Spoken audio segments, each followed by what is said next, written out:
would have been smart enough to outfox that old fox like the Dr. DeSoto did? I'll bet he would. He was a smart man. Caitlin, I told you would like it. Caitlin,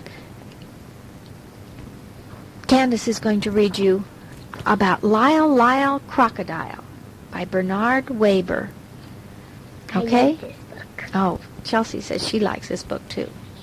Okay, this is Lyle, Crocodile. Okay, this is the house on East 88th Street. Mr. and Mrs. Prim and their son Joshua live in the house on East 88th Street. So does Lyle. Listen. Swish, swash, splash, swoosh. That's Lyle. Lyle the crocodile. Lyle was very happy living with the Prim family. He was especially happy when he was being useful, like helping Joshua brush up on his schoolwork. But if Lyle was happy, he was making someone else unhappy. Perfectly miserable, in fact. That someone else was Loretta Mr. Grump's cat. Mr. Grumps lived just 2 houses away from the Prims. Whenever his cat caught even the slightest glimpse of Lyle, she would fling herself into a nervous fit. Lyle wanted desperately to win Loretta over. He tried flashing his sweetest, most toothsome smile at her to show how really friendly he was. But this only frightened the distrustful animal even more. In the end, Mr. Grumps, who was even more excitable than his cat, would burst from the house shaking an angry fist at Lyle. "Something will have to be done about that crocodile," he shouted as Lyle fled to the safety of his own house. To take his mind off his troubles, with Loretta and Mr. Grumps, Lyle filled his days playing with Joshua and his friends. He loved being it. He could skip double dutch 100 times without missing. It came as no particular surprise that Lyle could high jump, but Loretta was just let out for an airing. Was surprised. She was terribly surprised. Loretta was so surprised and so shaken, she fled to the nearest tree, and no amount of coaxing would bring her down. Not until Mr. Grumps arrived to rescue and comfort her would she consider coming down. "Something will have to be done about that crocodile," stormed Mr. Grumps. Now Mr. Grumps was really furious. Now he knew what would be snappy, irritable, and most impossible to live with when he returned to his job in a big department store the following day. For the next several days, Mrs. Prim thought it best to keep Lyle close at her side. Together they fussed about the kitchen, preparing good things for the family to eat. When the weather permitted, they took lunch to the park. Lyle was always one for sharing. They even took trips downtown. There was much to see in the big city and much to do. Mrs. Prim could spend hours just browsing around antique shops. Lyle could spend hours watching building construction. They both loved to ice skate. One day, Mrs. Prim and Lyle went shopping in a big department store. Unfortunately for everyone, it turned out to be the very same store in which Mr. Grumps held an important position. And unfortunately, they were to hear from Mr. Grumps all too soon, for it was his voice that suddenly broke over the loudspeaker to announce a sale in the pajama department. Immediately, it was as if everyone in the store was in desperate need of pajamas. Separated from Mrs. Prim, Lyle was swept along with the crowd. As they neared the pajama department, Lyle thought he heard a familiar voice. "Lyle, Lyle!" the voice called out. Lyle recognized the voice all right, and the face as well. The voice and the face belonged to Hector P. Valenti, star of stage and screen. But what was Signer Valenti up to now? Well, for the moment it seemed he was very busy selling pajamas. Lyle remembered unhappily his days of traveling and performing with Signor Valenti. But in spite of everything, the two were delighted to see each other once more. In another part of the store, Mrs. Prim searched frantically for Lyle. "Excuse me," she said to the lady at the information booth. "Have you seen a crocodile going past? He was wearing a red scarf." "No," answered the lady. "I have no information about a crocodile wearing a red scarf." "Excuse me," said Mrs. Prim to the sporting goods salesman. "Have you by chance come across a crocodile? His name is Lyle." "Sorry, madame," answered his salesman. "I have not come across any crocodiles named Lyle today." Mrs. Prim grew more and more upset. "Excuse me," she said to a man wearing a white carnation. "I have lost my crocodile, and I don't know what to do." "Whatever the man answered, Mrs. Prim never heard it, for his voice was lost in a chorus of other voices shouting, "More! More!" Those voices belonged to the huge crowd of shoppers surrounding Hector P. Valentine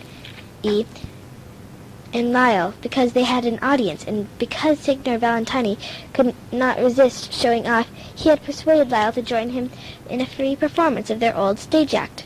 "More! More!" the surprised but delighted shoppers called out, forgetting all about wanting or even needing pajamas. Mrs. Prim caught up with them just in time to hear still another voice, charged with fury, shout, "What is going on here?" This was Mr. Grumps. And when Mr. Grumps saw what was really going on, his face turned red, blue, and purple with rage. "Madame," he gasped, "we do not permit crocodiles in this store, you know. Remove him at once. And you, sir," he said, pointing a dagger-like finger at Signore Valentine, "you, sir, are dismissed." "Something will have to be done about that crocodile." Those warning words of Mr. Grumps still rang in their ears as they said goodbye to Signore Valentine outside the store.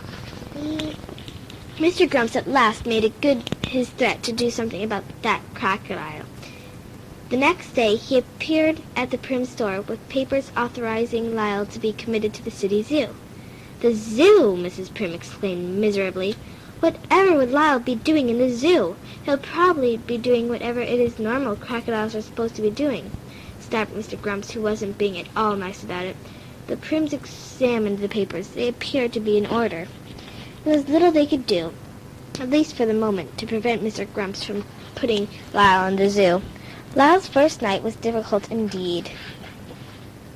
"Look at the crocodile crying." Not wanting to seem unsociable, he decided to join the other crocodiles, who were cozily piled together. Just when he thought he had gotten himself comfortable on top, he awakened to find himself crushed at the very bottom. Lyle's restlessness so annoyed the other crocodiles, they all got up and stomped off in a huff. Lyle was happier during the day when visitors came. He missed everyone with his unusual tricks, and before long was the biggest attraction at the zoo. Joshua and Mrs. Prim visited regularly, arms laden with games, toys, the Turkish caviar Lyle so loved. Mrs. Prim did her best to smile and appear cheerful, but just couldn't hide her concern. "Are you feeling all right, dear?" she would ask. "Are you getting enough rest? Are you making friends with the other crocodiles? Do the lions keep you awake at night? Is the floor too damp? Do the flies pester you?" Lyle shook his head yes or no, depending on the question. He tried putting on a brave front, but Mrs. Prim knew very well he was unhappy and fought back his tears. One night a new keeper appeared at Lyle's cage. Surprise, surprise! The new keeper turned out to be none other than Hector P. Valentine. Star, stage, and screen. "Shh!" whispered Signor Valentine. "I have come to rescue." Signor Valentine unlocked the door of the cage, and as astonished Lyle was set free. "You can't go home again," said Signor Valentine, when they had put the zoo behind them. Signor Valentine was bursting with ideas. "We'll put out our old act together again," he said. "We'll fly to Australia. They'll love us in Australia." Lyle groaned. The very thought of never seeing the house on East 88th Street again was grim indeed, and too much for him to endure. Signor Valentine read his thoughts and decided Lyle should have one last look at the house on East 88th Street. Approaching the now sleeping street, they were suddenly met with a wall of dense smoke. The smoke, they realized with horror, was coming from Mr. Grump's house. While Signor Valentine ran to the signal of alarm, Lyle broke into the house and rescued the still sleeping occupants. The gasping, frightened Mr. Grumps and his cat were led to the safety of the street. Now the Prims and the entire neighborhood were awake and witness to Lyle's heroism. Mr. Grumps couldn't thank him enough.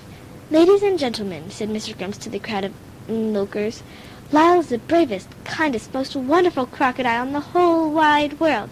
I would consider it a privilege and a pleasure to have him as our neighbor once more." "Hooray!" shouted the Prims. "Hooray!" shouted the crowd. Beep. Lyle moved back to the house on East 88th Street that very night. Several days after, a farewell party was given to the Prims for Signor Valentine, who was leaving to seek fortune and adventure in Australia. "Remember," said Mr. Grimm, speaking to Signor Valentine, "should you change your mind about leaving a job in my store, will always be yours just for the asking. We need people with your kind of talent and ability." Everyone smiled happily. Even Loretta. Remember Loretta the little cat? Well, that's the end of Lyle, Crocodile.